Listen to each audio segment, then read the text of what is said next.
Ben, chers amis, démocrates africains, peuple du monde entier, nous sommes bien dans la journée du 24 mars 2018 et nous sommes ici à Toronto, au Canada. Et nous allons faire rapidement un petit direct. Nous allons dévoiler pas mal des informations en ce qui concerne la situation du Congo-Brazzaville. Tout d'abord, pour ceux qui ont l'habitude de suivre nos émissions, ou encore ceux qui ont l'habitude de se connecter, ils vont se rendre compte que hier, M. Boukadia a donné pas mal des explications sur son projet de la conférence internationale du Congo sur la radio de la communauté animée par notre frère John Lewis de Chicago. Nous avons pensé qu'il était nécessaire de vous faire écouter un extrait de ce message, et puis nous allons décrypter ensemble qu'est-ce que ça signifie en réalité ce message pour le peuple congolais. Voilà, donc chers amis, juste permettez-nous le temps de prendre la caméra et on va juste simplement le tourner pour que vous puissiez écouter, ou encore puisque c'est juste un message audio, je vais simplement lancer le message audio et nous allons écouter ce que M. Boukadia a dit en ce qui concerne sa vision sur la conférence internationale du Congo. Bon, voilà, sans plus tarder, nous allons donc lancer le message. Voilà. Vos préoccupations actuelles, vous avez la conférence internationale dont on parle.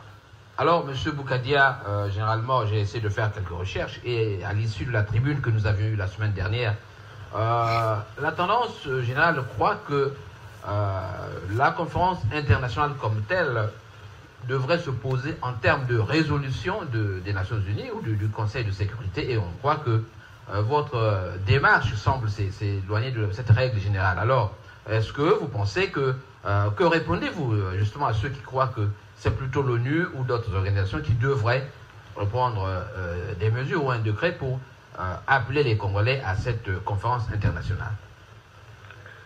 Je voudrais d'abord préciser un point. Le plus important, ce n'est pas qu'on a eu telle ou telle personne a eu la paternité de cette idée. Si cette idée est née de la conscience de plusieurs Congolais, ça veut dire que c'est une idée qui est universelle. Pour ce qui est de son organisation, il va de soi, bien entendu, que le Congo faisant partie de la communauté internationale, il va de soi que c'est la communauté internationale qui doit convoquer la conférence. Mais pour que la communauté internationale convoque cette conférence internationale, il faut bien qu'il y ait un travail qui se fait en amont. Parce que la communauté internationale ne se préoccupe pas de sujets si elle n'est pas saisie. Et c'est le travail que nous sommes en train de faire pour saisir la communauté internationale par le biais des États, puisque la communauté internationale, c'est-à-dire les Nations Unies, la personnalité est représentée par un État tiers. Donc, en tant que parti politique, nous ne pouvons pas saisir directement les Nations Unies. C'est donc le travail que nous sommes en train de faire au nom de tous les Congolais, de sensibiliser des États afin que les États puissent poser au niveau des Nations Unies un projet de résolution de la convocation de la conférence internationale. Et donc, c'est bien les Nations Unies qui convoquera cette conférence internationale, et je peux vous dire que nous sommes très avancés dans les démarches de sensibilisation des États pour que On en parlera, monsieur le Président. Voilà, chers amis, je crois que vous venez d'écouter ce que M. Boukadia venait de dire par rapport à sa démarche en ce qui concerne la conférence internationale du Congo. Mais là, je crois que nous avons là une idée claire en ce que M. Boukadia veut vouloir faire et la démarche dans laquelle il est en train d'entreprendre cette affaire de la conférence internationale du Congo. Comme vous le savez, selon les lois des Nations Unies, un parti politique où les groupements des individus ne peuvent pas se permettre de pouvoir convoquer une conférence internationale. Donc la conférence internationale est généralement faite sous la demande des Nations Unies. Ce sont les Nations Unies qui décident d'une conférence internationale sur un quelconque pays. Bon, comme vous le savez, chers amis démocrates africains, peuple du monde entier, pour qu'on arrive à la conférence internationale, il faut qu'il y ait une résolution des Nations Unies qui va donc permettre aux États de pouvoir décider et de voter sur cette résolution. Et cette résolution, quand elle est approuvée, en ce moment-là, les Nations Unies prennent la paternité de pouvoir réaliser la conférence internationale sur tout un État qui a beaucoup de problèmes, comme le cas du Congo-Brazzaville. Donc, nous pensons déjà, parce que nous aussi, on n'avait pas ce point de vue de M. Boukadia, mais là, je crois qu'il est venu éclaircir pas mal de choses. Cela ne signifie pas que nous sommes en train de vouloir rentrer dans le... Enfin, sauver M. Boukadia. Non, chers amis. Nous sommes ici pour dire la vérité au peuple congolais. Que ça soit bien expliqué au peuple congolais qu'est-ce que nous devons nous attendre à cette conférence internationale. C'est cela, chers amis. Donc, l'objectif est clair. La démarche de Boukadia, c'est collaborer avec les États pour que ceux-là qui font partie membres des Nations Unies puissent donc accepter de déposer sur la table du Conseil de sécurité cette résolution qui permettrait donc au Congo de pouvoir passer à une conférence internationale. Chers amis, mais nous avons beaucoup d'inquiétudes parce que nous sommes rentrés dans plusieurs relations diplomatiques avec plusieurs États. Quand Sassou était en train de bombarder le département du Pôle, nous avions bien voulu qu'il y ait une résolution qui arrive sur la table de négociation, sur la table de sécurité des Nations Unies. Dans nos propositions, nous avons eu à demander qu'il y ait une zone d'exclusion aérienne qui devait donc empêcher Sassou Nguesso de faire décoller ses équipements de combat, des avions de guerre, et aussi faire acheminer du matériel militaire de combat dans le département du Pôle. Malheureusement, cette résolution avait été bloquée, c'est parce qu'on nous a expliqué que le Congo-Brazzaville était sous la France au niveau des Nations Unies, donc c'était à la France de pouvoir déposer cette résolution, parce que vous savez, avec cette affaire de 1885 à Berlin, quand ils se sont décidés de pouvoir diviser l'Afrique en zones privées des États occidentaux, vous voyez, chers amis, donc c'était à la France de prendre cette responsabilité de pouvoir déposer cette résolution. Malheureusement, la France avait fermé le veto, donc tous les présidents français qui étaient là, donc vous voyez, M. Hollande, dont même Sarkozy, tout ce monde, ils ont donc fermement dit non à la résolution, que le dossier congolais avance. Pourquoi? Parce que Sassou Nguesso demeurait le protégé de ce système politique français de la France-Afrique, en réalité. Bon, là, M. Boukadia nous parle qu'il a maintenant l'appui de l'Union européenne. Il a l'appui de la France. Il a l'appui du Premier ministre français, je crois, François Philippe, je crois. C'est ce qu'il dit.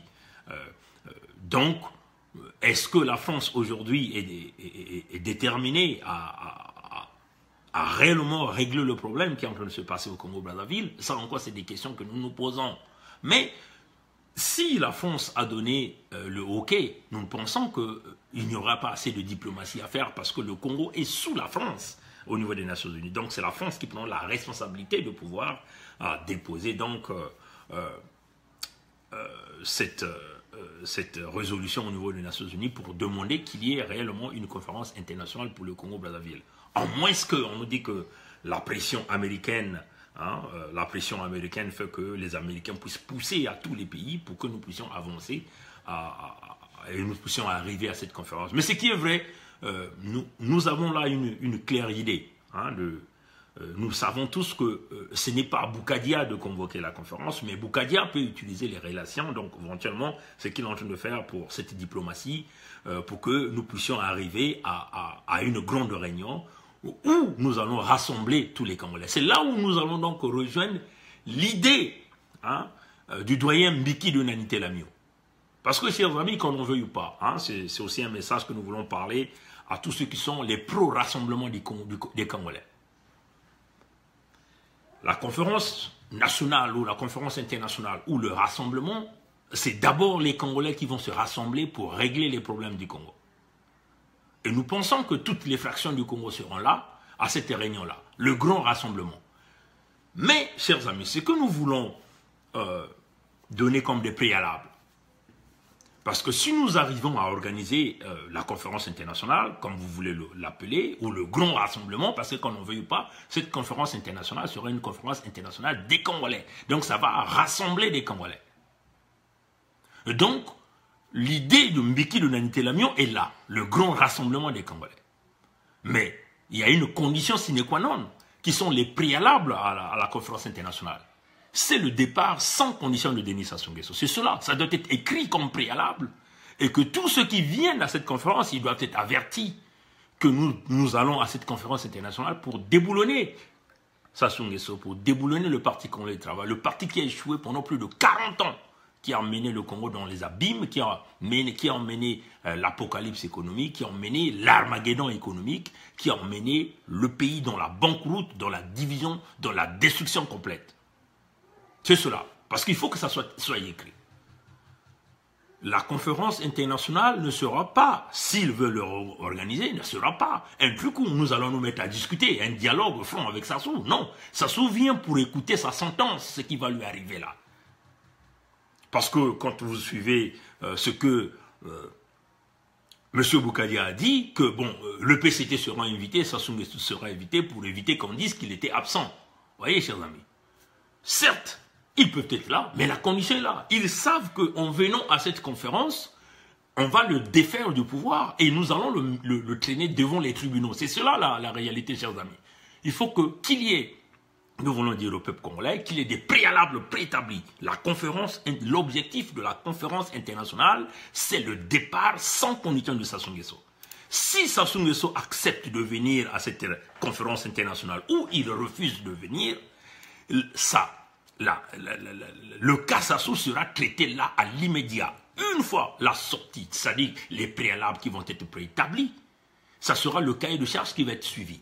Et dans ce cahier de charge, il y aura l'option militaire, parce que qu'on n'en veuille pas, si l'homme s'entête, forcément, il faut aller l'enlever militairement. Vous voyez, chers amis, c'est cela. Donc, c'est une façon de pouvoir encore réitérer et expliquer aux Congolais. Boukadia l'a expliqué sur la radio de la communauté, comme vous venez de l'écouter. Ce sont les Nations Unies. Donc, Boukadia fait un travail de fond, d'après ce qu'il a dit, de mobilisation et de sensibilisation pour entraîner les nations à venir avec des résolutions et approuver. Donc, nous demandons simplement à la France, vous savez que si la France amène la résolution sur la table, sur le Conseil de sécurité des Nations Unies, ça va être approuvé. Donc, nous demandons simplement à la France d'aller vite. Il n'y a pas mille chemins. Vous savez la position des Congolais, ça fait plusieurs années que le peuple congolais est en train de demander le départ sans condition. Malheureusement, il y a encore quelques présidents français assoiffés d'argent, comme François Hollande, qui est venu sauvegarder Sassou Nguesso. Vous voyez, chers amis. Donc nous espérons qu'avec l'arrivée de M. Macron, qui a c'est quand même un jeune, qui a une vision pour les jeunes Africains, si réellement il est dans cette voiture, nous pouvons toutefois continuer à emmener des relations qui nous lient entre le Congo-Brazzaville et la France, mais sans pourtant qu'il y ait mort d'homme, sans pourtant qu'il y ait pillage de l'économie du Congo par un clan, vous voyez, chers amis. Et tout ce que nous avons toujours demandé, que personne n'a jamais menacé les intérêts de Total, si seulement si la France aujourd'hui veut réellement travailler avec le peuple congolais qui simplement demande le départ sans condition de Denis Sassou Nguesso. Donc nous demandons simplement à la France rapidement d'amener cette résolution à la table des Nations Unies pour approuver la conférence internationale et que les Congolais veulent aller très vite parce qu'on n'a plus envie de voir Sassou Nguesso passer 2 heures à la tête de ce pays illégalement et illégitimement. Vous voyez, chers amis. Donc, c'était ça sur ce Avez-vous l'impression que point, d'après ce que M. Boukadia venait de nous dire aujourd'hui. Bon, voilà. Chers amis, nous venons de recevoir un autre message d'urgence. Comme vous le savez, au Congo, ils sont en train d'aller très vite, soi-disant, procès de Monkoko. Et vous avez vu des avocats français, toujours les Français. C'est ce qu'on n'a jamais compris. Pourquoi les Français veulent toujours s'embarquer dans le mal, sachant déjà que le régime criminel et dictatorial du Congo-Brazzaville est un régime illégitime et illégal, mais vous avez quand même des avocats de grande renommée, des avocats français qui, vous voyez, laissent l'éthique professionnelle, laissent les facultés du raisonnement, parce qu'il faut le dire que c'est cela la réalité. Parce que même si on est avocat de grande renommée, il y a aussi ce qu'on appelle la déontologie professionnelle, l'éthique professionnelle. Mais pour des raisons d'argent, on est donc obligé d'enlever l'éthique professionnelle pour aller soutenir un régime qui n'est pas dans la légitimité. Tous ces grands avocats français qui sont en train de courir à Brazzaville, là on nous parle de plus de 360 000 € comme on a payé à un certain avocat français. Je n'ai pas envie de dire le nom, juste pour éviter qu'on dise, vous voyez, juste pour éviter les polémiques, je ne cite pas le nom, mais vous connaissez de qui nous sommes en train de parler.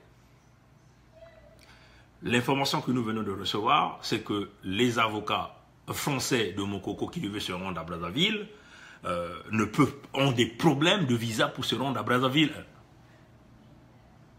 Que Adada, qui est soi-disant l'ambassadeur du régime illégal et illégitime du Congo-Brazzaville à Paris, est en train de refuser de donner des visas à ses avocats du général Mokoko.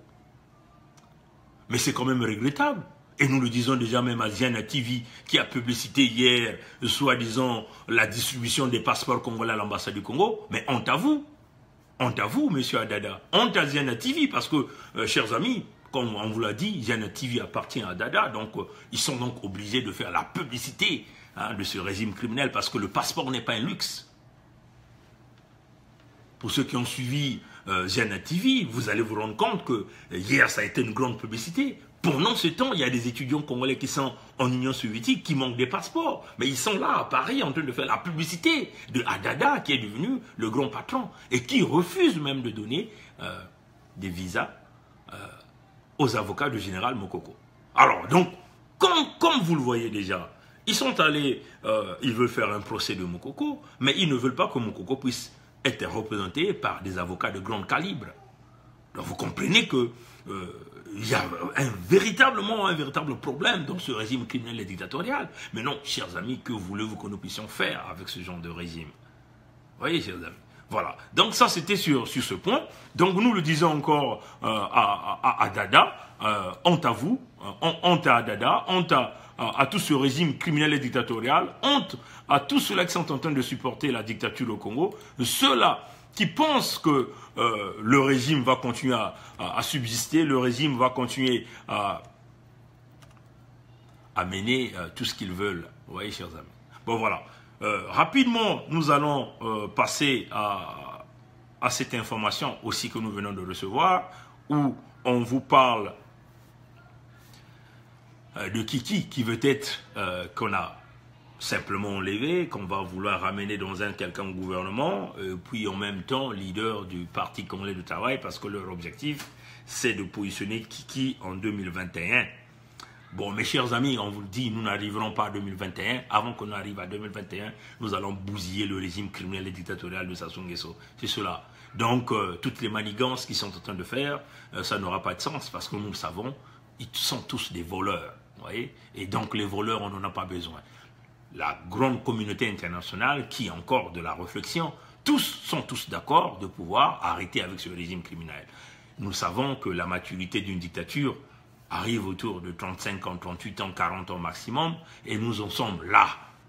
Donc il n'y a pas 1000 chemins à faire. Kiki ou la famille Nguesso ne seront jamais là, comme en train de diriger le pays après Sassou. Si c'est ce rêve qu'ils sont en train de penser, mais ils sont en train de se tromper. Parce qu'avant que nous arrivions là, il y aura des grands changements qui sont en train de se faire. Voilà. Nous allons vous faire jouer une vidéo et vous allez comprendre. 1954, le Congo belge a fait 48 ans sans éducation universitaire. De nombreux dirigeants belges estimaient que pour le développement harmonieux du pays, il n'était pas nécessaire de créer une petite élite d'indigènes. À l'indépendance, on compte seulement 30 diplômés pour l'ensemble du territoire national. Le pays ne possédait aucun juriste, aucun médecin, aucun ingénieur civil, aucun philosophe, aucun scientifique. Séquelle de cette aliénation volontaire des Belges, le peuple congolais aujourd'hui est un des peuples qui a la plus faible conscience politique C'est une façon simplement de dire aux jeunes Africains, hein, vous avez entendu dans la vidéo, à l'indépendance, le Congo belge, donc la République démocratique du Congo aujourd'hui, ne comptait que 30 cadres, hein, des gens instruits, 30 à l'indépendance. C'est-à-dire, le plan du colon à l'époque, c'était de garder tout le monde dans l'abruti, hein, de faire que les gens ne puissent pas avoir l'information, ne puissent pas avoir l'instruction, ne puissent pas avoir l'éducation. Vous voyez, chers amis. Mais, à l'indépendance, donc il n'y a eu que 30 Congolais de nos amis ex-zaïrois, parce qu'à l'époque, on le dit, c'était le Zaïre, il n'y avait que 30. Donc vous voyez, chers amis, ça vous montre, ça vous donne une leçon ici, hein, une grande leçon. C'est-à-dire, ce que vous êtes en train d'attendre là, le transfert de la technologie, ne se fera jamais. Ne comptez pas sur des grands pays pour qu'ils puissent transférer la technologie chez vous. Vous voyez, chers amis, écoutez bien ce que nous sommes en train de dire. Ne vous attendez rien sur le transfert de la technologie. Cela aussi est aussi juste sur la libération de nos États. Ne pensez pas que la libération de nos États partira de l'extérieur. Jamais ça partira de l'extérieur. Vous voyez, comme vous venez de le dire dans le reportage, les Aïrois à cette époque, donc les amis de la République démocratique du Congo, n'avaient aucune conscience politique. Et jusqu'aujourd'hui, nombreux de ces jeunes Africains n'ont pas encore eu la conscience politique. Vous voyez, chers amis, qu'est-ce que c'est la conscience politique, chers amis? Nous allons rapidement, pendant que nous sommes en train de faire ce direct, la conscience politique. Mais prendre la conscience politique, ça veut seulement dire quoi? Prendre la conscience politique, ça signifie pas seulement que, oui, je me suis levé, j'ai dénoncé, mais il faut passer à des actions. Pas des actions qui vont vous demander de faire de n'importe quoi, mais des actions positives dans le sens du changement.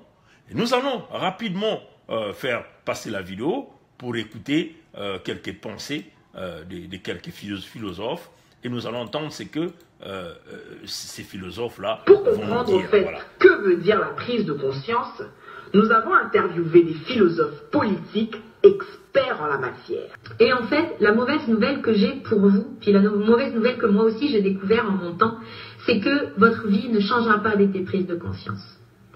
Votre vie va changer avec de l'action. Et très souvent, c'est ça qui manque. Bon, voilà, chers amis démocrates africains, peuple du monde entier, comme vous êtes en train d'écouter ces experts qui vous disent que votre vie ne changera pas par la prise de conscience, mais votre vie va changer, c'est par les actions, chers amis. Ce sont des experts. Et l'expert là que vous avez vu est de quelle couleur? Elle est une blanche, n'est-ce pas? Elle vous le dit là. La prise de conscience ne changera votre vie que quand vous prenez des actions, que quand vous faites des actions. Ça, c'est des grands philosophes qui le disent, des grands experts qui le disent. Et ça vient d'où?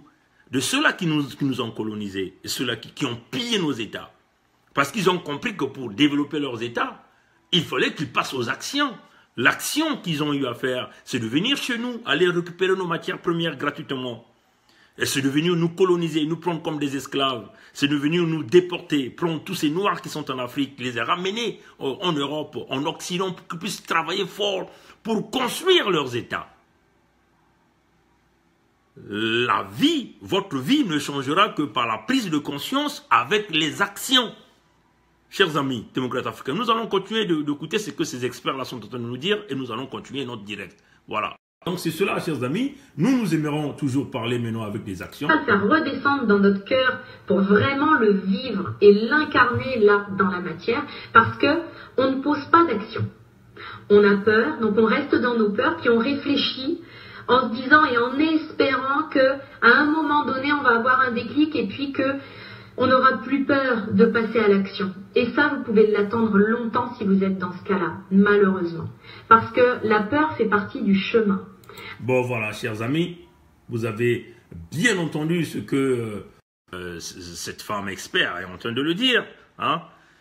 Du fait que vous êtes pris par cette peur, vous attendrez longtemps, vous allez attendre ce sauveur-là.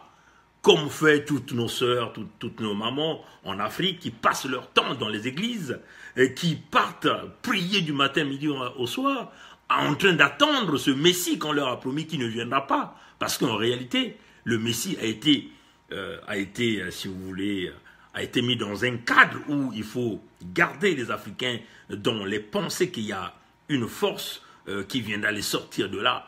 Mais la force, c'est vous-même, mes chers amis. Vous attendrez longtemps dans la souffrance. Vous attendrez longtemps dans ces positionnements-là si vous ne passez pas à l'action. L'action que vous allez passer, c'est l'action révolutionnaire qui vous permettra donc de faire chasser toutes les dictatures d'Afrique. Tous les reptiliens, là, ceux-là qui ont pris, qui ont confisqué les richesses des États, ceux-là qui ont confisqué, vous voyez, le bien du patrimoine de chaque État africain. Tant que vous aurez la peur, parce qu'il faut vous le dire, l'homme a toujours peur de s'engager, chers amis. Tant que vous aurez cette peur-là, eh bien rien ne se fera. Les Occidentaux ont compris. Qu'est-ce qu'ils ont fait? Ils ont levé la peur, ils sont venus braver les Noirs là où nous sommes dans nos territoires. Ils nous ont fouettés, ils nous ont massacrés, ils ont pris tout ce qui nous appartient. Et ils continuent de le faire jusqu'à aujourd'hui en utilisant les nôtres, parce que les nôtres sont des véritables corrompus. Nous, pour que nous arrivions à éradiquer ces fléaux de destruction et de corruption, nous devons nous lever comme un. Voilà, nous allons continuer d'écouter ce que cet expert va nous dire et nous allons avancer dans ce direct d'aujourd'hui. C'est tout à fait légitime d'avoir peur de passer à l'action. Alors quand je vous parle d'action, vous le savez, je ne parle pas de rentrer dans la spirale du faire, puis de faire tout et n'importe quoi. C'est vraiment de faire des actions justes. Et pour trouver les actions justes, il s'agit de trouver les actions qui sont alignées sur celles que vous êtes vraiment. Pour ne pas que vous attendiez le bon moment, le moment où tout serait facile, le moment où il n'y aurait plus de peur, parce que ce moment-là, vous pouvez l'attendre très longtemps. Bon, voilà, chers amis, vous avez entendu ce moment de ne pas avoir peur, vous allez l'attendre très longtemps. Très longtemps, chers amis. Ce sont les actions. Bon, dans notre cas, nous, Africains, nous, peuple du Congo-Brazzaville, quelle est l'action que nous devons faire pour que nous puissions arriver à sauver notre pays? Notre action est légitime. Il ne s'agit pas de faire du n'importe quoi, chers amis, mais notre action, c'est de travailler ensemble, main dans la main. Que tous les Congolais se mettent ensemble pour déstabiliser le régime criminel qui apporte le malheur dans nos foyers. Ceux-là qui massacrent les nôtres, ceux-là qui pillent nos économies, ceux-là qui nous divisent. C'est une action positive. Ce n'est pas une action qui consiste à faire du mal. Parce que nous connaissons tous qu'il y a un clan qui commet le mal au Congo. Il y a un clan qui a extirpé les richesses de ce pays par l'apocalypse économique, l'armageddon économique, la banqueroute de ce pays, les réserves de ce pays, de l'argent comptant qui ont été massacrés, qui ont été volés, on peut le dire, hein, parce qu'il faut le dire que la banque économique des États de l'Afrique centrale représente quand même une banque sous-régionale, mais ces gens-là sont allés chercher cet argent, ils sont allés camoufler cet argent dans plusieurs pays du monde. Vous voyez, ils ont créé des bunkers personnels là où ils sont en train de se sucrer avec l'argent du peuple. Pendant ce temps, le peuple est en train de crever, il manque de tout. Hein, ces gens-là qui sont dans la mafia, ils ont construit des hôpitaux qui ne représentent rien, des constructions sur du sable qui ne donnera rien au peuple congolais. Donc, notre action, chers amis, c'est d'enlever donc cette peur pour braver la peur et puis aller en avant pour s'attaquer à ce clan mafieux qui brise, qui divise le Congo. C'est une action positive qui est encouragée par tout le monde entier. Vous voyez, chers amis, c'est cela. Voilà, donc nous allons continuer d'écouter ce que l'expert est en train de nous dire et nous allons avancer dans ce direct de cet après-midi ici. Et c'est d'ailleurs pour ça que beaucoup de gens, 80% des gens qui sont sur le point de quitter cette terre, qui sont sur le point de mourir, meurent avec des regrets. Hein, je ne sais pas si vous aviez entendu parler de cette étude-là, mais c'est parce que souvent on attend d'avoir le temps, on attend que ce soit le bon moment, on attend que tous les feux soient ouverts, puis d'être certain vraiment que ça va marcher. Ça ne marche pas comme ça. Donc, passez à l'action. Faites ne serait-ce qu'une petite action qui vous fait peur chaque jour. C'est comme ça que votre vie, elle va vraiment changer. C'est en agissant. Vous avez compris.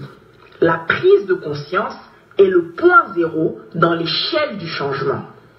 Lorsqu'on a zéro organisation et zéro courage pour matérialiser cette prise de conscience en action, on reste au point zéro. Et dans votre tête, votre malheur est toujours la faute des autres et jamais de vous-même. Ce sera toujours la faute des Occidentaux et autres. Vous n'allez jamais reconnaître votre part de responsabilité. Il est temps de s'organiser pour passer aux vraies actions. Un combat politique n'est pas une église, surtout pendant que le peuple est en train d'être massacré. Seul le courage d'agir et l'organisation pourra nous libérer de la prison, de la prise de conscience. C'est très important pour nous de vous faire passer cette vidéo parce que nous avons pensé que ça donne des parallèles. Hein, quand nous parlons de la République démocratique du Congo, les mêmes problèmes que les gens, les citoyens de la République démocratique ont, ce sont les mêmes problèmes que les citoyens du Congo-Brazzaville ont. Ce sont les mêmes problèmes, chers amis, que les amis du Tchad ont. Ce sont les mêmes problèmes que les Gabonais ont. Vous voyez, chers amis. Donc, voilà pourquoi nous avions pensé qu'il était nécessaire de faire cette vidéo, de vous présenter hein, tous ces éléments de preuve pour que vous compreniez ce qu'il faut faire. Si vous n'agissez pas, personne n'agira à votre place. Vous voyez, chers amis, la République démocratique du Congo est occupée par des étrangers, mais le Congo-Brazzaville est occupé par un clan. C'est ça les deux parallèles. La République démocratique du Congo, on pille les minerais par ces étrangers-là. Au Congo-Brazzaville, on est en train de piller le minerai par le même clan. En République démocratique du Congo, le peuple souffre, on massacre les populations. Au Congo-Brazzaville, on massacre, on décime les populations. Le génocide au Nord Kivu est en cours. Au Congo-Brazzaville, le génocide est dans le département du Pôle. Donc, on cible qui? Un peuple, une ethnie. Vous voyez, chers amis. Donc, si nous n'agissons pas en tant que peuple, rien ne va se faire. Vous voyez, chers amis. C'est en procédant par des actions que nous arriverons à éradiquer le mal, que nous arrivons à éradiquer. Il faut braver la peur. Comment braver la peur? Nous le savons. Ces régimes criminels et dictatoriaux qui sont dans les États africains se sont simplement armés parce qu'ils savent que s'ils ne se sont pas armés, le peuple va réagir, va aller, va marcher, va récupérer le pouvoir. Mais, chers amis, qu'on ne veuille pas, si aujourd'hui nous n'agirons pas, nous allons continuer à mourir. Pourquoi? Il n'y a pas des hôpitaux. Si tu es malade, un AVC, tu es un homme mort.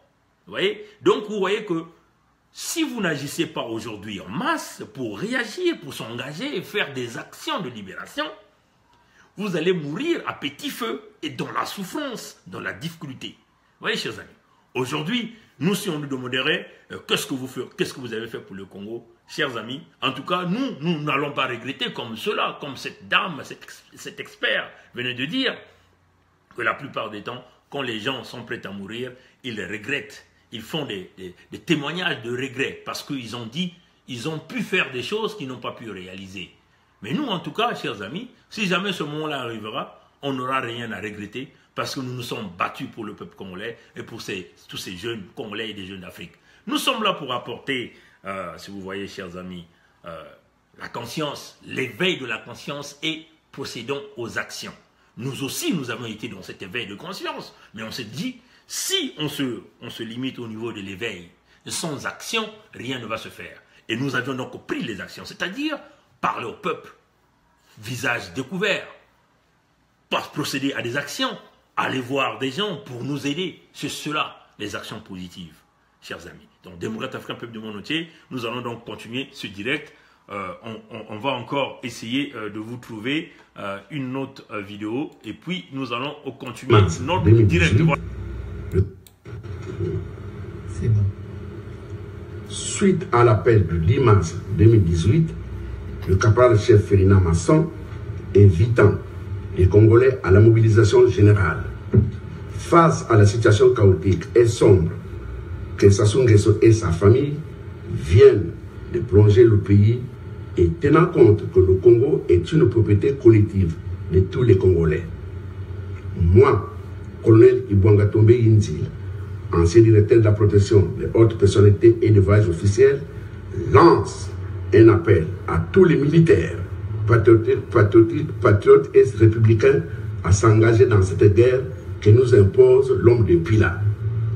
Le révérend Pazen Toumi et le caporal-chef Ferdinand Masson doivent être rejoints contre la dictature du siècle en Afrique centrale.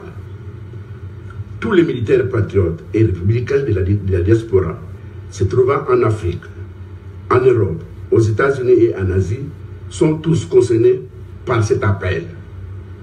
Un militaire bien formé et avant tout légaliste, patriote et républicain. Il ne doit obéir qu'aux ordres d'une autorité légale. Au niveau du Congo-Brazzaville, existe-t-il une autorité légale? Au moment où Sassou Nguesso a été élu avec un pourcentage de 8%, Sassou Nguesso est illégitime. En conséquence, toutes les institutions actuelles du Congo qui en découlent sont aussi illégitimes. Je demande au caporal-chef Ferdinand Masson, compte tenu de sa position sur le terrain, de tout mettre en œuvre pour veiller à la sécurité de tous les prisonniers politiques et à leur libération immédiate et sans condition. Que toute la classe politique congolaise, dans son ensemble, s'unisse et s'engage aux côtés des militaires que nous sommes pour prendre la suite des affaires du pays, après que nous, militaires, aurons anéanti le régime du sanguinaire Denis Sassou Nguesso.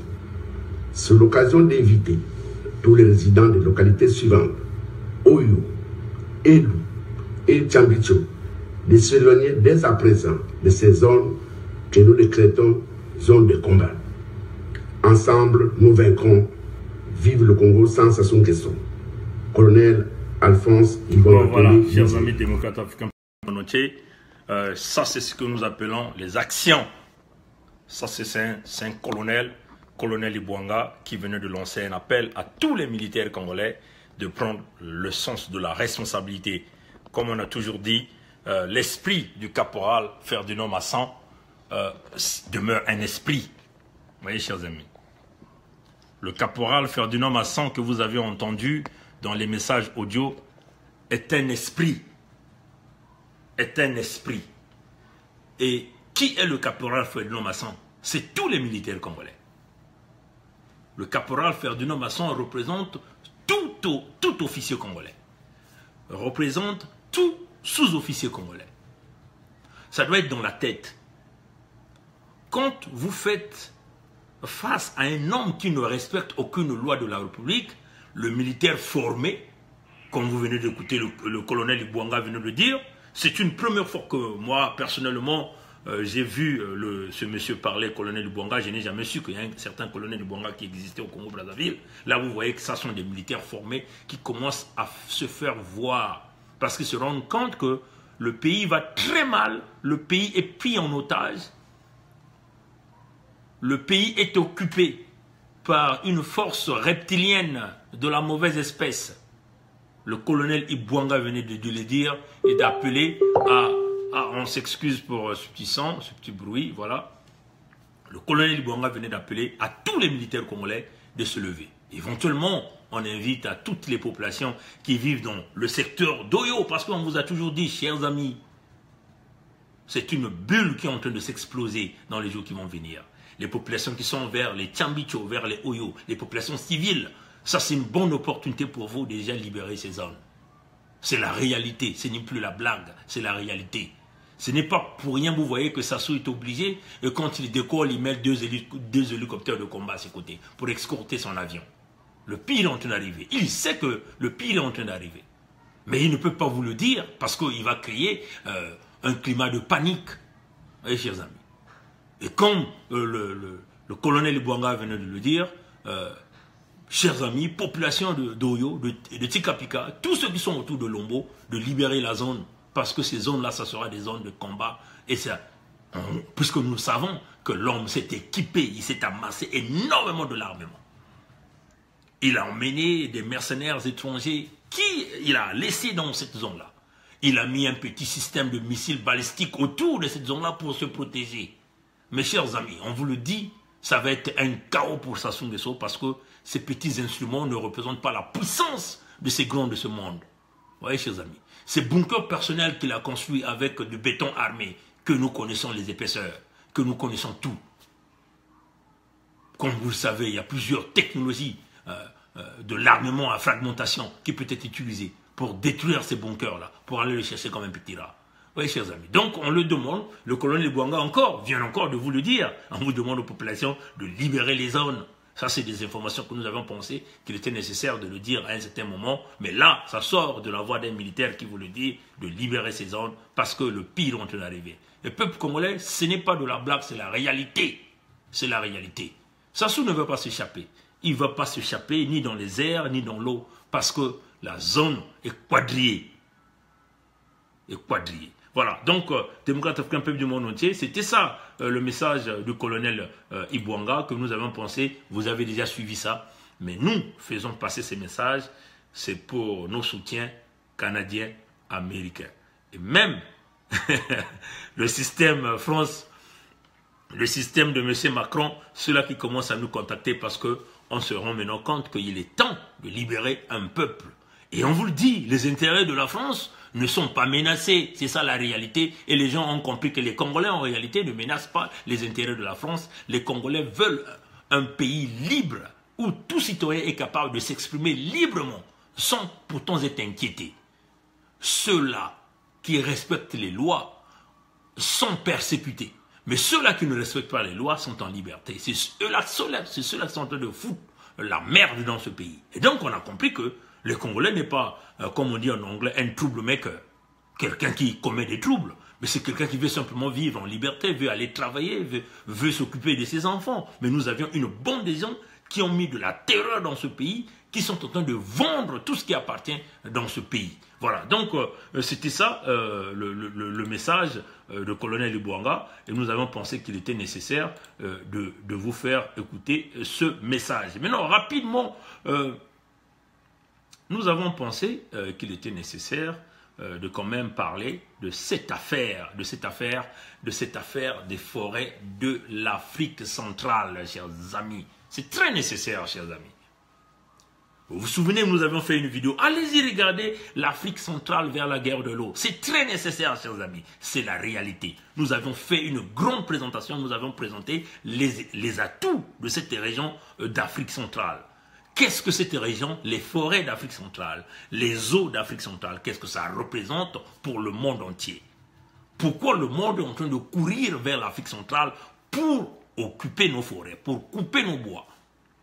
On l'a toujours dit que l'Afrique centrale se dirige vers la guerre de l'eau. Mais ça ne sera pas seulement l'Afrique centrale. En réalité, ceux qui sont en train de vouloir récupérer les 3,7 milliards de mètres cubes d'eau douce, veulent contrôler l'eau du monde. Contrôler l'eau douce, c'est contrôler les eaux du monde entier, chers amis. C'est ça la réalité. Et comme nous sommes bêtes, nous sommes des moutons, nous sommes des aveugles, nous sommes en train de regarder le pire qui est en train d'arriver dans la région d'Afrique centrale. Chers amis, déjà du point de vue aliment, vous avez du mal, vous avez de l'eau dans vos terrains, mais vous avez du mal à avoir de l'eau potable dans vos robinets. Ça pose un véritable problème. Et là encore, même quand ces sources d'eau vont être contrôlées par les grandes puissances, ça sera l'hécatombe pour les populations. Et qu'est-ce qui va arriver? Des petites fractions d'eau, des rivières vont être contrôlées par des bandes armées. Vous voyez, chers amis, c'est là où on vous le dit. L'Afrique centrale se dirige vers la guerre de l'eau. L'eau est en train de devenir une denrée rare. Regardez ce qui se passe en Afrique du Sud. En Afrique du Sud, il y a des grands problèmes d'eau. Vous voyez, chers amis. S'il y a des amis qui sont en train de suivre, ils peuvent nous dire réellement, mais en tout cas, moi j'ai suivi, c'est déjà où là l'Afrique du Sud, il y a des lacs. Hein, des lacs qui sont devenus secs, complètement secs. Des grands problèmes d'eau. Vous voyez, chers amis. Mais nous avons encore ces sources d'eau. Nous avons encore plus de 3,7 milliards de mètres cubes d'eau douce que nous pouvons conserver, que nous pouvons utiliser. Mais malheureusement, nous sommes dirigés par des reptiliens, des gens-là qui n'ont aucune vision. Parce que ce qui compte pour eux, c'est le moment actuel, pendant qu'ils sont au pouvoir. Quand ils seront morts, ils vont s'en foutre éperdument de ce qui est en train d'arriver. Alors, les eaux sont en train de se faire occuper, contrôlées par les grandes puissances. Contrôlées, en réalité, c'est une façon de décimer les populations quand ils auront contrôlé toutes les eaux d'eau douce au niveau de l'Afrique centrale. Et encore, nous avons expliqué dans la vidéo que nous avons eu à faire l'Afrique centrale vers la guerre de l'eau, qui est une vidéo capitale pour chaque Africain pour aller regarder. Parce que ce qui est en train de se passer en Afrique, ce n'est pas seulement les Africains d'Afrique centrale, c'est tous les Africains qui sont concernés. L'Afrique centrale vers la guerre de l'eau, c'est une présentation. Nous avions démontré dans cette vidéo les problèmes qui sont en train d'arriver. Allez-y regarder, c'est très important. Faites partager cette vidéo, que le monde entier, que les gens soient au courant de ce qui est en train de se passer au niveau de l'Afrique. Et là encore, un grand problème avec les forêts. Nous avions expliqué l'importance des forêts au niveau de l'Afrique centrale. On a dit que c'était le deuxième poumon vert de la planète. Chers amis, l'être humain a deux poumons. Il y a un à droite, il y a un à gauche. Et seulement si un poumon est malade, vous ne survivez qu'avec un seul poumon. Et combien de temps allez-vous résister avec un seul poumon?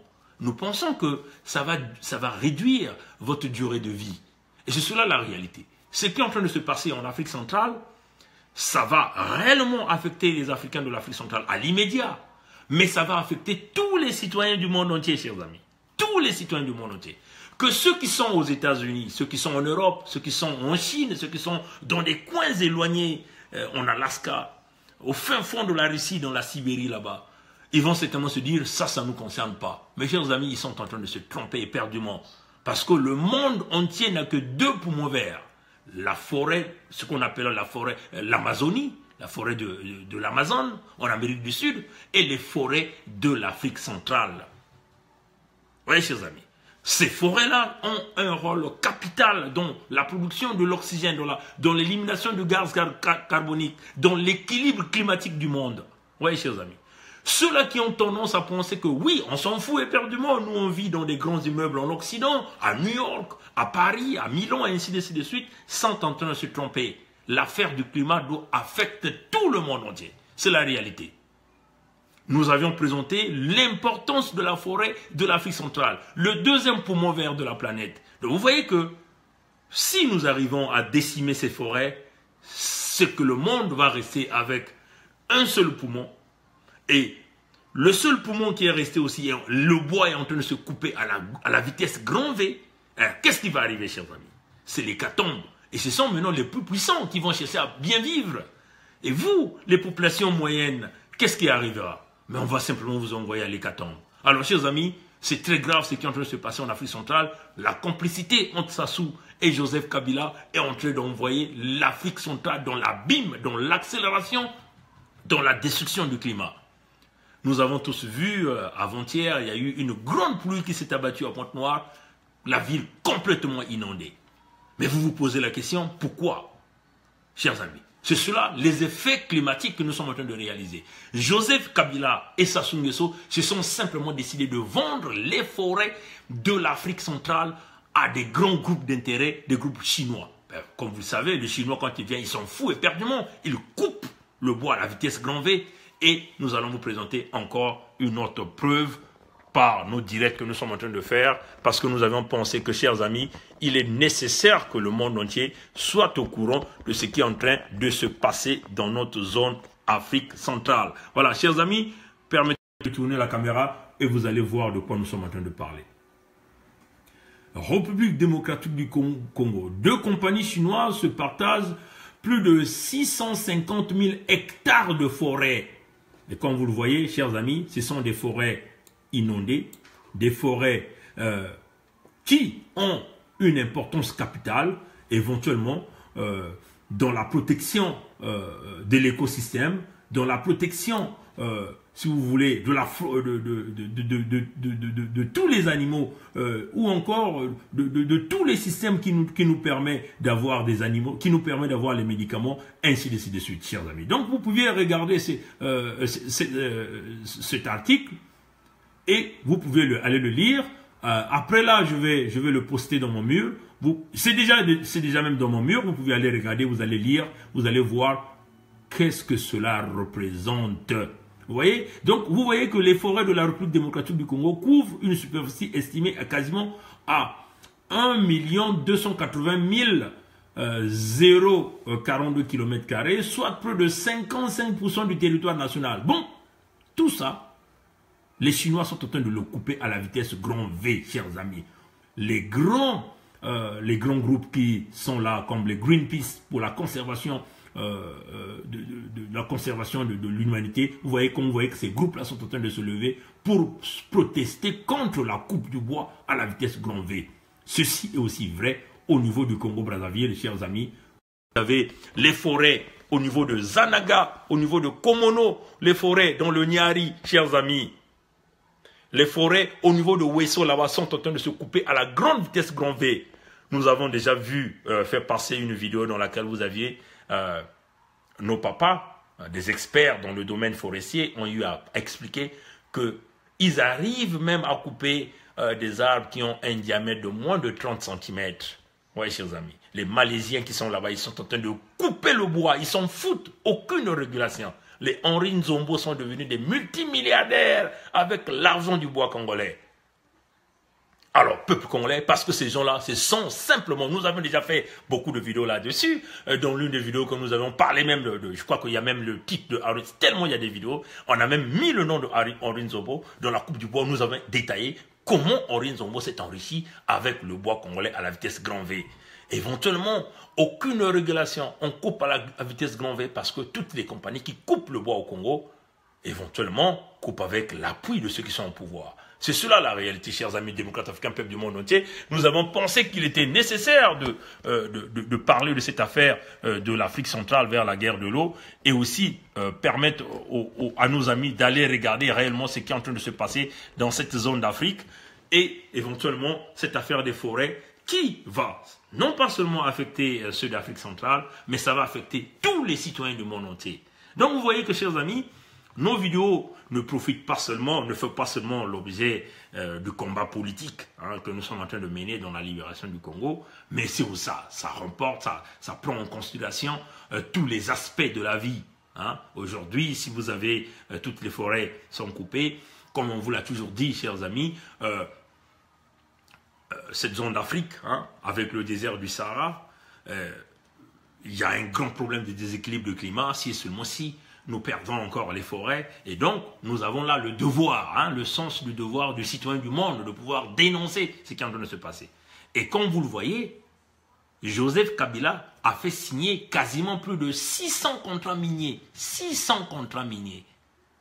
Et 600 contrats, et puis dans tous ces contrats, il y a aussi des contrats forestiers. Au Congo-Brazzaville, ça aussi a fait signer de multiples contrats. Ils arrivent à vendre les terres arabes du Congo aux étrangers. Alors que vous le savez, chers amis, aux États-Unis, en Europe, partout, l'affaire des terres représente ce que nous appelons la sécurité nationale. La sécurité nationale, chers amis, ce n'est pas du n'importe quoi, c'est bien la réalité. Vous ne pouvez pas vous permettre de donner les étrangers gérer vos terres. C'est quasiment impossible. Les étrangers, quand ils gèrent vos terres, il y a plusieurs problèmes qui peuvent arriver. La pollution des terres, la contamination des eaux, comme on avait déjà expliqué dans la vidéo l'Afrique centrale vers la guerre de l'eau, nous avions parlé de l'importance de l'eau douce, la quantité d'eau douce qu'il y a là-bas. Et quand vous voyez que quand toutes ces eaux seront contaminées, qu'est-ce que ça ferait dans la vie des populations et des citoyens? Quand les terres seront contaminées, qu'est-ce que ça ferait dans la vie des citoyens? Alors, peuple congolais, démocrates africains, peuple du monde entier, nous appelons ici à l'éveil des consciences.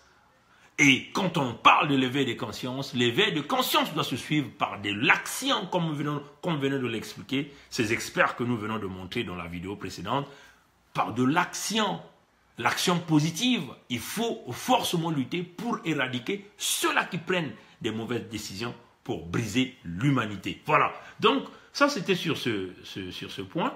Et donc rapidement nous allons prendre un autre sujet que nous avons pensé qui était très capital à pouvoir expliquer au monde entier.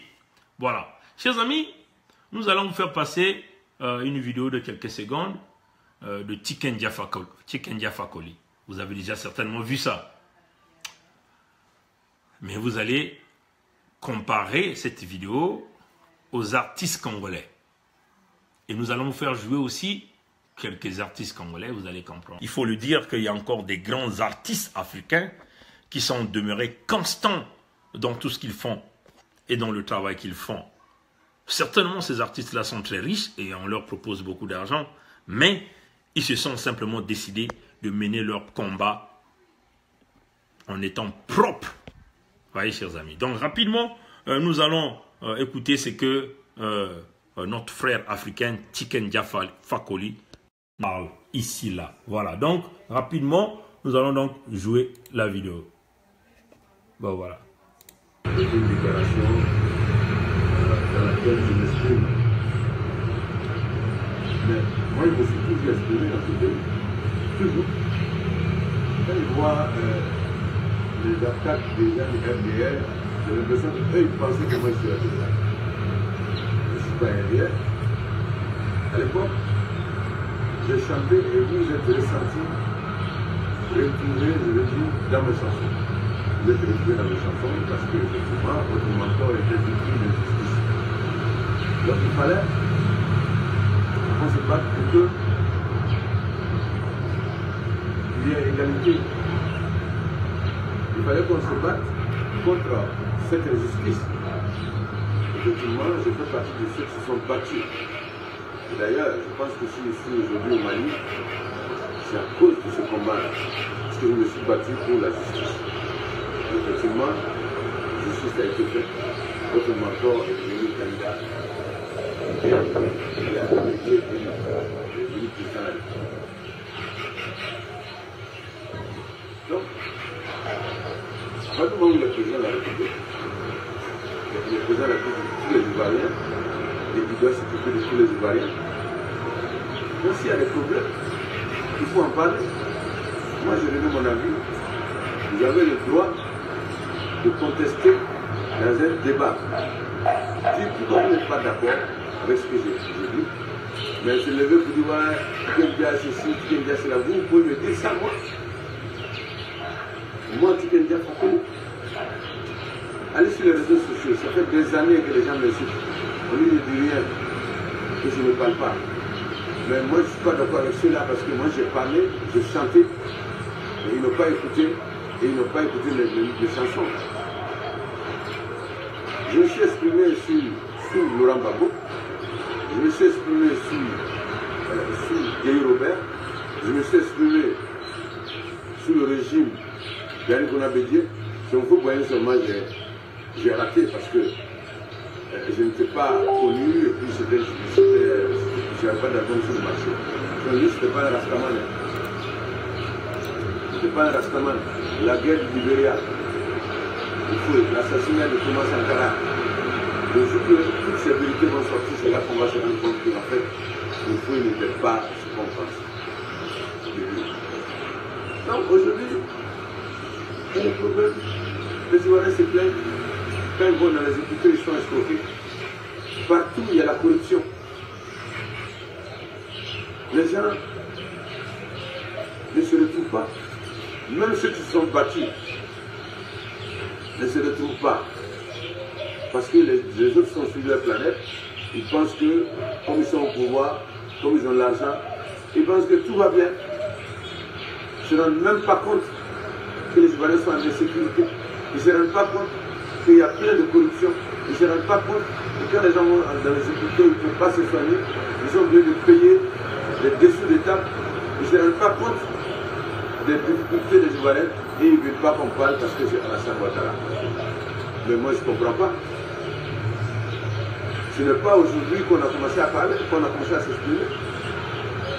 Moi, le rôle que je joue là, c'est mon travail, ça. Éveiller les consciences. Avec le reggae, depuis Bob Marley, ça a commencé. Et je le ferai même sur les futurs régimes. Je ne suis pas d'accord avec le Sénat. On met un Sénat en place. Et je le dis, c'est budgétivore, c'est inutile, et c'est un garage pour les politiciens frustrés. Le budget qu'ils ont réservé, le futur budget qu'ils vont donner aux sénateurs, pourquoi ils n'utilisent pas ça pour bitumer les villages? Pourquoi ils n'utilisent pas ça pour bitumer des routes internationales qui sont cassées? Je ne comprends pas. Oui, Tiken Jah, machin, je ne comprends pas. Quand j'ai toujours fait ça sur les routes, mais vous, on ne vous critique pas. Vous là, quand vous êtes au pouvoir maintenant, on ne vous critique pas. Hier, là, quand vous critiquez Gbagbo, vous avez dansé. Hier, quand vous critiquez Bédié, vous avez dansé. Le Dieu qui vous a massacré, là, vous l'avez bien. Aucune alliance n'a tenu aussi longtemps que l'alliance politique pour le pouvoir.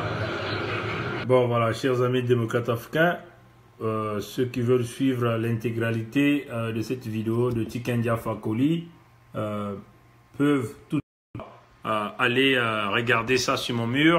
Et plusieurs personnes ont publié cette vidéo-là de Tiken Jah Fakoly, un grand artiste hein, dans le reggae de renommée internationale, l'homme qui est convoité par tous les grands pays parce qu'ils veulent que Tiken Jah Fakoly puisse aller se produire là-bas. Vous avez entendu tout ce qu'il a dit. Hein? C'est quelqu'un qui a supporté Gbagbo, qui a critiqué Gbagbo, qui a voulu qu'il y ait un changement politique en Côte d'Ivoire, qu'on puisse accepter tous les Ivoiriens dans la paix. Vous voyez? Mais aujourd'hui, il ne vit pas en Côte d'Ivoire. Pourquoi? Parce qu'il a critiqué Ouattara qui est au pouvoir. Et donc, on commence à lui retourner toutes les critiques, des menaces, ainsi de suite. Mais il est dit, il est clair. Il dit il n'est pas membre du parti de Ouattara. Et il va continuer à dénoncer. Il est pour la Côte d'Ivoire et non pour des fractions ethniques en Côte d'Ivoire ou des fractions de ceux qui sont au pouvoir. Il a dit, hein, si vous suivez l'intégralité de la vidéo, il a dit on lui propose des tonnes d'argent pour qu'il puisse chanter pour ces gens-là. Il a dit jamais il a chanté pour quelqu'un pour le bien matériel. On l'a invité à plusieurs concerts de partis. Il a jamais il a accepté. Il a dit, si vous suivez, il dit, on lui propose des millions. Mais il dit non. Parce qu'il a une intégrité à protéger. C'est ça, c'est cela l'artiste. Parce que Tiken Jah Fakoly a compris que les politiciens partiront. Et lui, il va continuer de survivre avec son art, son métier de musicien. Oui, chers amis, c'est cela. Quand tu prends une position, tu deviens donc cet artiste hein, qui travaille pour une partie de la population. Ça veut seulement dire que tu as négligé les autres parties de la population, ceux-là qui ont fait que tu sois toi. C'est le cas aujourd'hui de notre frère congolais Rugaruga, que tous les Congolais sont en train de bouder aujourd'hui pour dire que nous ne voulons pas de ton concert, parce que l'homme est sorti du cadre de l'artiste, il a choisi un clan qu'il faut vénérer, qu'il faut chanter pour ces gens-là. Et quand une partie du Congo qui se trouve lésée disent que nous ne voulons pas de toi, mais c'est cela la réalité, chers amis. Vous voyez? Dans le même contexte, chers amis, nous allons essayer de trouver une vidéo de notre compatriote et nous allons comparer réellement le raisonnement des artistes congolais en comparaison avec des grands artistes comme les Alpha Blondy, ceux-là qui se sont levés pour dénoncer la dictature, pour dénoncer les mauvaises pratiques. Alors ces gens-là sont très riches, ils peuvent se côtoyer le pouvoir et en bénéficier de plus en plus. Vous voyez, des gens comme des Tiken Jah Fakoly qui ont critiqué Laurent Gbagbo, mais qui sont en train de critiquer Ouattara aujourd'hui, mais que les gens de Ouattara sont en train maintenant de harceler parce qu'ils ont changé de position. Mais comme vous venez de suivre que eux, ils sont pour la Côte d'Ivoire. C'est cela que nous voulons dire aux artistes congolais. Si vous êtes artiste du Congo, ventre affamé, vous courez pour Sassou qui massacre vos peuples, et vous croyez que tout le peuple va être derrière vous, vous trompez, chers amis. Vous voyez? Nous ne sommes pas contre Rugaruga. Déjà, quand on a eu des petits problèmes techniques, on a fait jouer quelques extraits de son nouveau album. Vous voyez, chers amis, nous ne sommes pas contre lui, mais nous sommes la façon de faire, de pratiquer cet art ou ces procédures, comment procéder avec ce peuple qui fait que vous soyez, vous arrivez à cette réputation. Ce ne sont pas les politiciens qui ont fait que vous puissiez arriver. Donc, en plus, Rugaruga devait au moins être un homme apaiseur, sachant qu'il a commis le dégât, mais il vient encore avec un challenge. Le challenge, il est clair. Il veut forcément jouer à Paris, mettre les Congolais, que les Congolais se battent entre eux à Paris. C'est ça le mauvais côté, le mauvais cœur. Hein? Il faut reconnaître qu'on a commis, qu'on nous demande des excuses, on se capte de là et on essaie de créer l'alliance avec ce peuple et revenir un jour solliciter un autre concert. Mais quand vous lancez le challenge, mais c'est une façon de voir, les Congolais vont se battre à Paris, peut-être qu'il y a des Congolais même qui vont s'entretuer à Paris. Vous voyez? et on ne représente plus cette figure nationale. Vous voyez, chers amis. Donc, permettez-nous, on va essayer de voir si on va avoir la chance de retrouver ce compatriote qui a fait ses discours. Donc, on va pas, on sait, voilà, donc je viens de voir, je viens de retrouver, je ne sais pas si on va retrouver cette vidéo-là, parce que nous, ici, nous aimons réellement présenter au peuple la différence qui existe entre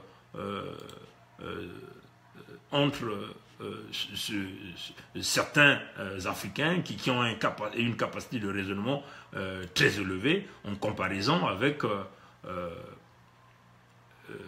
nos artistes au niveau du Congo. Toujours dans le suivisme moutonnier, ici il faut le dire, le suivisme moutonnier, il faut le dire, qui n'a aucune valeur de culture. Vous voyez, parce que quand vous voyez le mur, dans leur mur, ils sont toujours là, accompagnés des politiciens, ceux-là qui pillent le Congo, parce que pour eux c'est devenu à la mode, on leur paye des billets gratuitement, ils vont au Congo, c'est des gens qui ne savent pas travailler, qui ne savent pas mouiller le maillot pour la réalité, vous voyez, qui ne survivent que des dons venant de ceux-là qui pillent le Congo, et ce sont eux qui sont en train de vénérer. Voilà, donc je crois que j'ai retrouvé la vidéo. Nous allons donc jouer quelques extraits de la vidéo. Voilà, vous avez les images sur TAF 1. Je vous ai dit dernièrement que si on veut parler, quand on parle du Congo, en mal, on parle des biens mal acquis.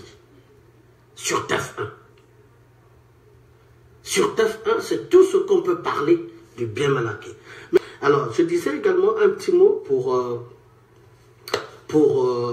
ce qui va se passer au mois de mai avec le concert de Roga Roga. Chapeau Roga Roga, merci d'alimenter cette réalité, c'est-à-dire, si tu veux, on veut encore ce son musical congolais, digne d'un enfant du pays, qui va jouer à Paris.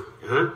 Et donc je disais dernièrement que on ne peut pas tuer une culture pour des raisons farfelues. Ok? Donc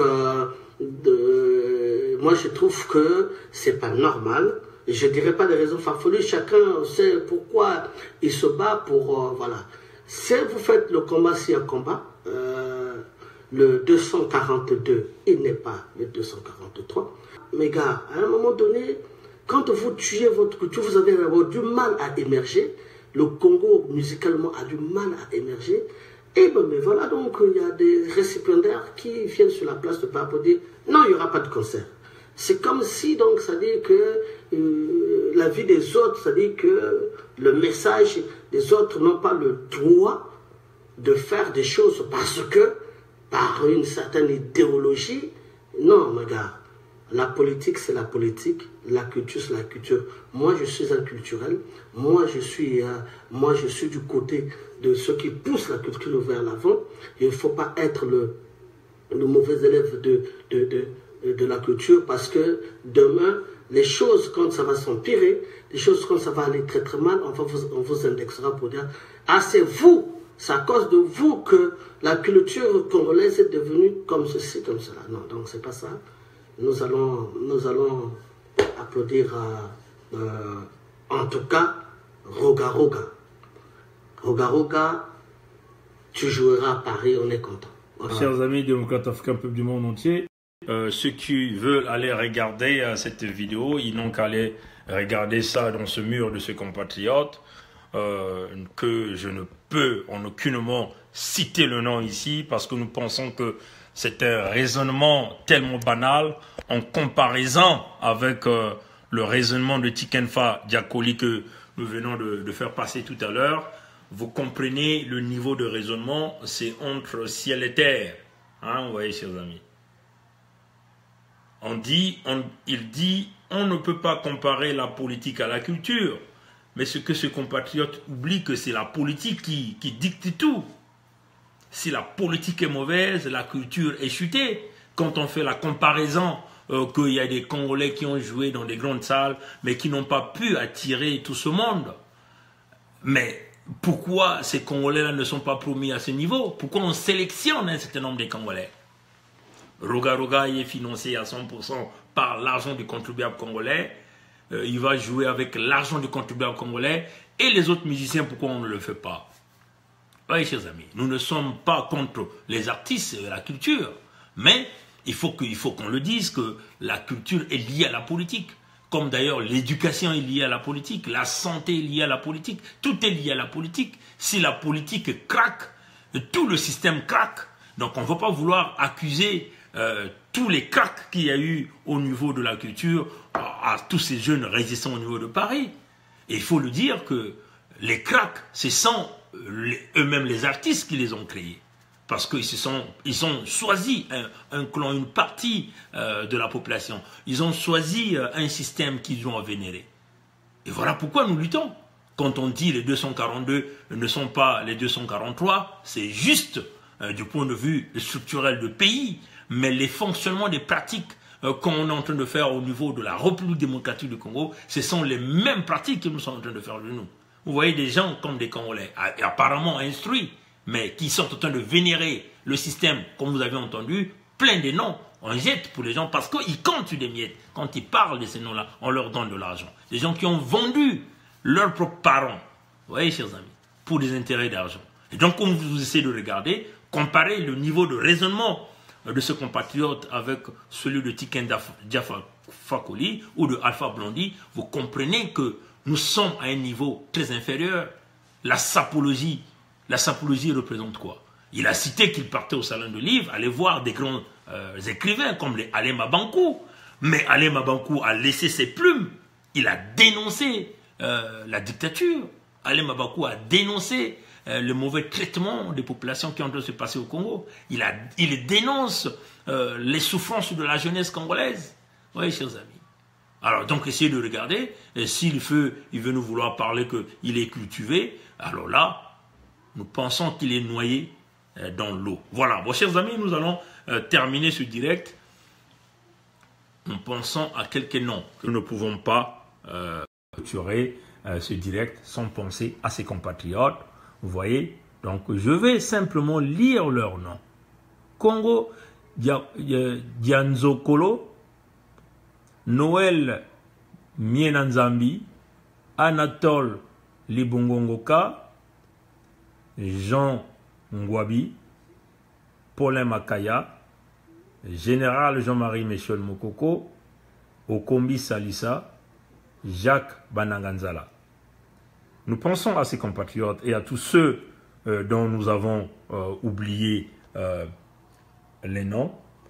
Comme vous le voyez, nous répétons encore, tout ce monde représente les prisonniers politiques au Congo-Brazzaville, Congo Dia Nzokolo, Noël Mienanzambi, Anatole Libongongoka, Jean Ngwabi, Paulin Makaya, Général Jean-Marie Michel Mokoko, que d'ailleurs le procès va commencer très bientôt, que le régime politique du Congo est en train de refuser de donner le visa à l'un de ses avocats qui sont à Paris.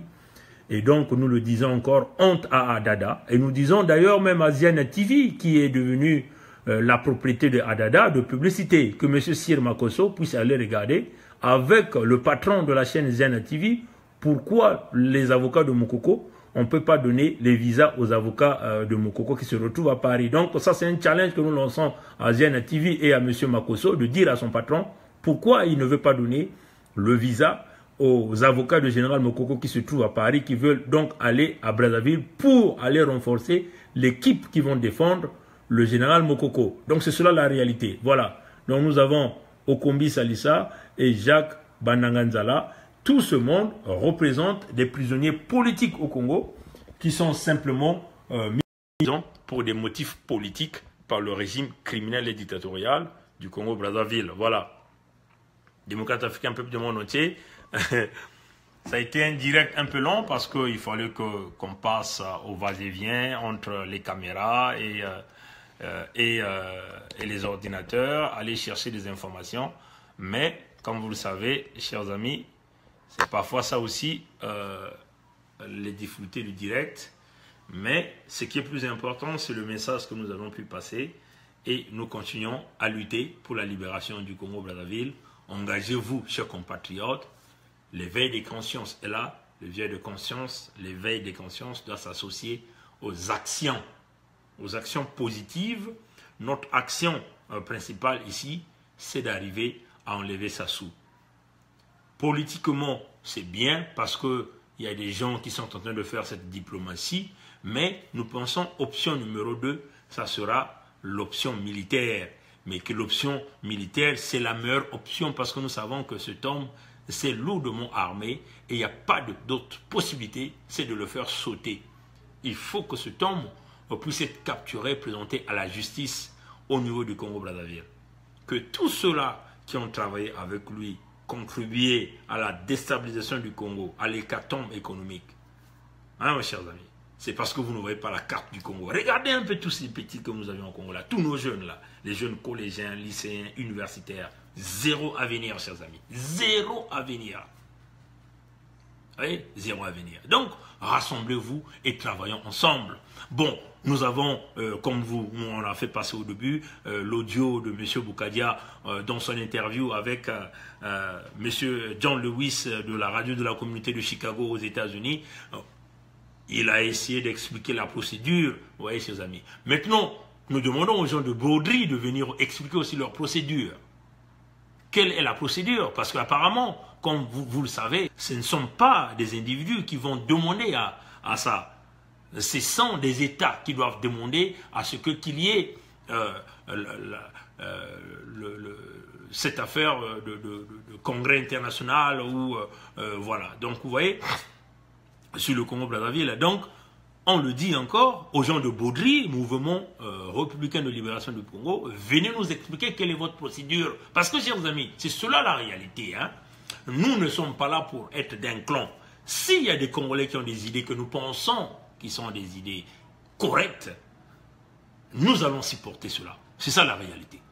La démarche que Boukadia a expliquée, nous avions compris parce que plusieurs personnes n'avaient pas cette vision-là. Parce qu'il faut le dire que c'est juste une offensive diplomatique pour pousser les États à accepter cette résolution qui donc conduirait à la conférence internationale pour le Congo-Brazzaville. Vous voyez, chers amis. Vous voyez? Et donc,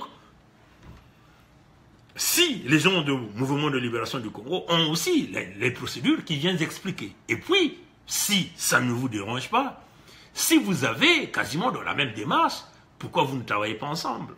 Mettez-vous ensemble pour travailler dans ce projet. On laissez vos égos inutiles qui vont rien nous apporter, qui vont apporter rien au peuple congolais. Oui, chers amis, c'est cela. Et aussi, l'équipe qui travaille à Nice, gérée par tout ce groupe de Nice, Maleka, les Bob et Baka, travaillez donc ensemble dans ce même projet pour que vous arriviez à réellement former une force qui va donc convaincre même la France à pouvoir accepter. Parce que si vous êtes tous ensemble et que vous avez le support de quelques pays, puisque vous avez le support des États-Unis, en ce moment, la France n'aura pas de choix, c'est de mettre cette résolution sur la table de sécurité des Nations Unies. Et donc, cette conférence internationale va se faire. Ça ne sera pas le rassemblement autour d'un homme. C'est ça la réalité. C'est le rassemblement du peuple congolais. C'est ce que tous les Congolais veulent. Et c'est dans cette optique que le doyen Mbiki de Nandi Lamio parle.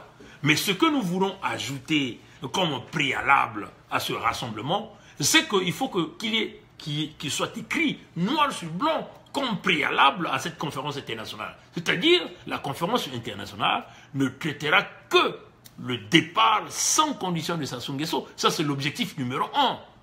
Donc, même si quand on dit que Sassou sera là ou il ne sera pas là, on va s'en foutre éperdument parce que c'est cela, les conditions pour parler de son départ. Mes chers amis, il faut aussi qu'on le dise. Il ne s'agit pas de vouloir faire un truc comme à la conférence nationale, le laisser partir sans pourtant qu'on puisse le juger. Il va pas s'échapper à la justice. C'est cela où que nous allons décider son sort. Et ça doit être écrit noir sur blanc comme préalable pour aller à cette affaire-là. Et nous encourageons énormément les Congolais. Si cela est le mouvement, nous demandons à tous les Congolais de rentrer dans ce bateau pour travailler tous ensemble pour que cela aboutisse. Mais, chers Congolais, nous pensons que c'est une bonne initiative si ce sont les Nations Unies qui prennent cette décision. Et pourquoi pas tous les Congolais s'embarquer. Mais, encore, les préalables, c'est ça. départ sans condition de Sassou, et ça se décide à l'instant, ça se décide maintenant. Vous allez simplement à cette conférence pour aller concrétiser, pour aller avoir toutes les signatures et éventuellement l'option militaire, si et seulement si l'homme veut se cantonner et refuse de partir. C'est cela, chers amis. Et en plus, même s'il n'y a pas l'option militaire, et s'il a accepté de partir, il ne veut pas partir simplement aller se cacher avec tous les millions et tous les crimes qu'il a commis au Congo. Il avait été pardonné une fois, cette fois-ci, nous ne le pardonnerons jamais. L'homme doit être jugé, convenablement jugé, selon la justice congolaise, et il va être jugé au Congo en public, et s'il y a une sentence, la sentence va se prononcer en public. C'est cela, chers amis, nous terminons ce direct en été lent. Merci pour tous ceux-là qui ont suivi la vidéo, et on va essayer de regarder s'il y a quelques questions. Voilà, donc on va essayer de regarder, voilà. On va essayer de regarder. Bon, écoutez, je crois que il y a pas, j'ai pas vu une question, pas de questions. Ok, c'est une honte. Ok, ça c'est quelqu'un qui le dit ici, honte par rapport à. Ok, les minerais du Congo sont une propriété de Sassou. Il a bien dit sur un interview de père. Ok, bon. Donc Sassou l'a dit, les minerais du Congo lui appartiennent. On verra si cet homme va continuer à gérer ces minerais. Voilà. Donc on va simplement remercier tous ceux qui se sont connectés pour suivre notre direct. Ça a été un direct un peu long, mais ça fait partie du direct. On va dire merci à David Longhi. Merci d'avoir suivi ce direct. On va dire merci à Stanislas Bazebi. Merci d'avoir suivi ce direct. Merci à Lozer, Arial Kendall. Merci d'avoir suivi. Merci Makila Mabé. Merci, ça c'est maman. Merci maman, merci d'avoir suivi. Makila Mabé, merci maman. Merci à Frédéric Mobokaya d'avoir suivi la vidéo. Merci à Foueba Johnson. Merci à Bruno Mouélé. Merci pour le travail que vous faites, monsieur Bruno Mouélé. Merci pour le travail. Merci à Sakala Mireille. Merci Gervais Birangui. Merci Gervais Birangui pour ce travail de consultation, surtout sur cette diaspora économique. Parce que, chers amis, cette idée, c'est une très bonne idée parce que plusieurs Congolais en Amérique du Nord travaillent sur plusieurs projets. Nous avons déjà parlé projet de désalinisation de l'eau de mer pour donner de l'eau de mer aux populations du Pointe-Noire et même extendre ce projet dans tous les autres départements en partant de l'eau, refaire le système de distribution d'eau et d'énergie, la décentralisation des écoles par rapport au système énergétique du système solaire. Tout ça, ça fait partie des projets que nous travaillons fort sur ces projets.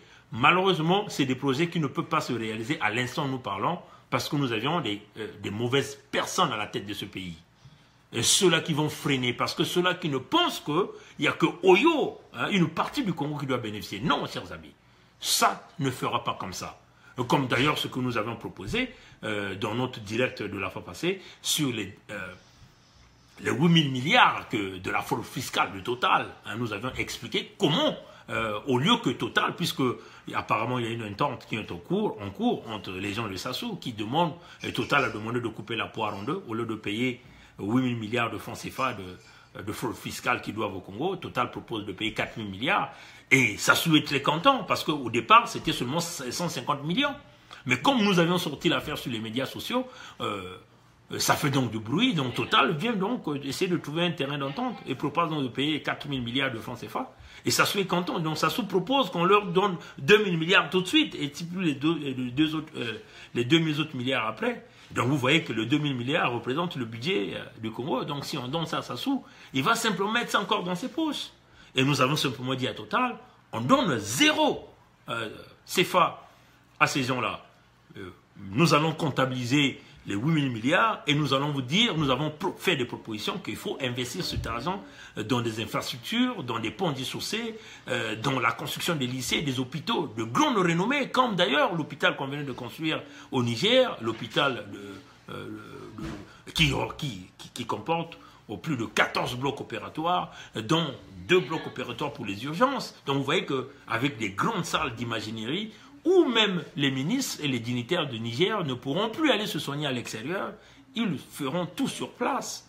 Et donc, ça, nous le demandons. Et puis, au Niger, on l'a construit avec 45 milliards de francs CFA, en comparaison au dispensaire de Oyo, qui avait été construit avec 180 milliards de francs CFA. Vous voyez que plus de 4 fois le prix.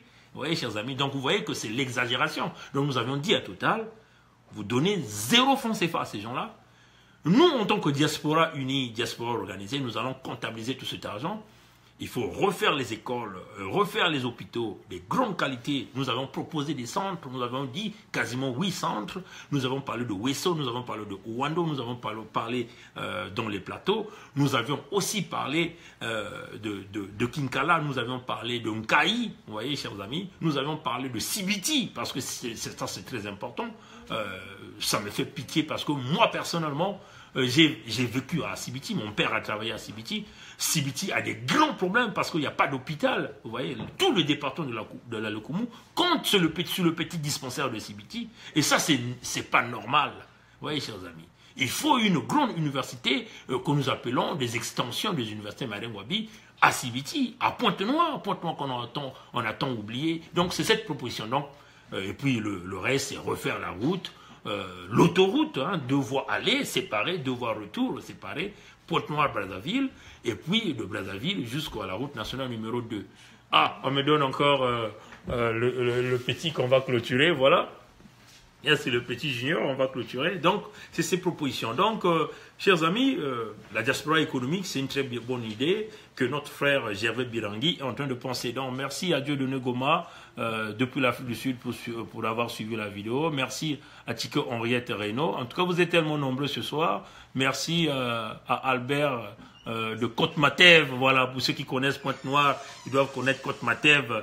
Et puis, je profite aussi pour dire bonjour à tous nos amis, ceux-là qui luttent au quartier Mpita, à Pointe-Noire, au quartier Mpita, sans oublier les petits de Louandjili, les petits de Mvumvu, de Fontietier, les petits de Ngoyo, les petits de Mpaka, de quartier Mouyonzi, il faut le dire, de petits de 120, hein, ça c'est très nécessaire, sans oublier les enfants de 7 de Dani. Voilà, donc on continue de remercier tous les amis. Merci à Marc Mapingou. Merci, doyen. En tout cas, c'est dans l'unité, monsieur Mapingou. Nous allons continuer à évoluer. Travaillons ensemble pour arranger ce pays parce que nous avons besoin de votre expérience. Cette jeunesse a besoin de vous. Travaillons ensemble dans l'unité pour avancer avec des grands projets de libération du Congo. Merci à monsieur Mapingou d'avoir suivi ce direct. Voilà, donc, messieurs, merci à Alain Mayala d'avoir suivi, messieurs, à Marlon Brown, ça c'est un ami ici à Toronto, au Canada, qui aime bien suivre. Il est anglophone, mais il aime bien suivre nos directs. Thank you, Marlon. Thank you for watching this live Facebook.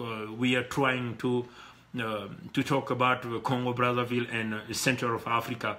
As you know, people in Central Africa has been under the dictator and people are losing their life. There's no job. Life is very complicated. And we're trying to fight the dictator. We're trying to bring people a good life. Give people, you know, clean drink water, electricity, a good education. People can live like the decent people living in Canada. That's what we're trying to do here. So thank you again, Marlon, for watching this live Facebook. Voilà. Donc, ça c'était Marlon Brown, un ami. I just say hi to your family, and I love you. As you know, we keep fighting. As God has given us this kind of opportunity to fight for the people, for everybody's missing anything. We are fighting for the people who are missing everything in Africa. So we hopefully that God will help us so we can get there. Voilà, donc c'était on disait merci à Marlon Brown, merci à George Nsiba, merci d'avoir suivi. Merci à Jidas Wilintika Pongi, voilà, on a quasiment les mêmes noms. Merci à Willias, à Jidas Wilfried Tika, merci à Jacob Pollen, merci d'avoir suivi Jacob Pollen, merci d'avoir suivi, merci à Kevin Joseph Diafouka, merci d'avoir suivi, merci à Gervais Simplice Balonga, merci d'avoir suivi la vidéo, priez de la partager, très important, c'est vrai c'est long mais on n'a pas de choix. Voilà, donc on continue. Merci à Serge Otto Mwanga Ngumba, merci d'avoir suivi et nous continuons à édifier le peuple dans l'unité nationale, il faut le dire, chers amis. Nous n'allons pas avancer en rang dispersé. Nous avons tellement avancé en rang dispersé, c'est que ça ne nous a rien donné. Avançons tous unis, parlons d'une même voix. C'est ça qui est très important. Nous avons des échos, nous avons des caractères, même dans nos familles biologiques, on a des problèmes. Mais si nous pouvons être ensemble, dans les secondes qui vont suivre, ça sera mort diplomatiquement. C'est ça la réalité. Voilà. Merci à Tom Melvin Baiki. Merci d'avoir suivi Tom. Merci pour le travail que tu fais. Merci que nous continuons à édifier. Surtout à dire à ces jeunes de mener des actions de la libération. Voilà. Donc merci à Tom Melvin. Merci à Lorez Ariel Kendall. Merci d'avoir suivi. Merci à Genole Makela. Merci d'avoir suivi. Merci à Victor Tempérance Dina Kiwangu. Ça c'est mon doyen. Que nous travaillons fort dans le système. Il faut le dire que c'est un réseau fort et dynamique. C'est le doyen aussi de la Convention de la diaspora des Congolais du Canada, que nous travaillons très fort avec le doyen Victor Tempérance Divine. Ça c'est une fourchette que personne ne peut briser parce que ça représente la force dans la résistance au niveau de l'Amérique du Nord. Ça représente la puissance des négociations dans l'ombre. Ça représente un brin que personne ne peut casser. Et si les peuples congolais peuvent être soudés comme ce brin de Victor Tempérance Divine, Kiwangu et Bernard Pongi, chers compatriotes, ça se tombe dans les secondes qui vont suivre militairement. C'est ça la réalité, chers amis. Voilà. Donc nous disons merci à Kimani de Mbemba. Merci d'avoir suivi. Merci à Lionel Ngouma. Merci à Albert de Côte-Mater. Je crois que ça on a déjà dit. Bon, on va essayer de regarder. Merci à Xavier Examboko. Merci d'avoir suivi cette vidéo, Xavier, depuis Vancouver, au Canada. Vous voyez, donc, il y a pas mal de compatriotes qui commencent à suivre ces vidéos pour édifier et aussi passer à l'action. C'est ça ce qui est très, très important. Merci à Didier Madingu Bayola. Merci d'avoir suivi. Merci à Kubu Mungengi Basanti. Je crois que vous connaissez bien le général Mungengi. Général, merci depuis Londres. Merci pour le soutien et surtout pour les informations. Parce qu'il faut le dire que nous avons une grande connexion et que nous avons les nôtres, des militaires formés, il faut le dire, des instruits qui ont compris qu'il faut forcément libérer le Congo.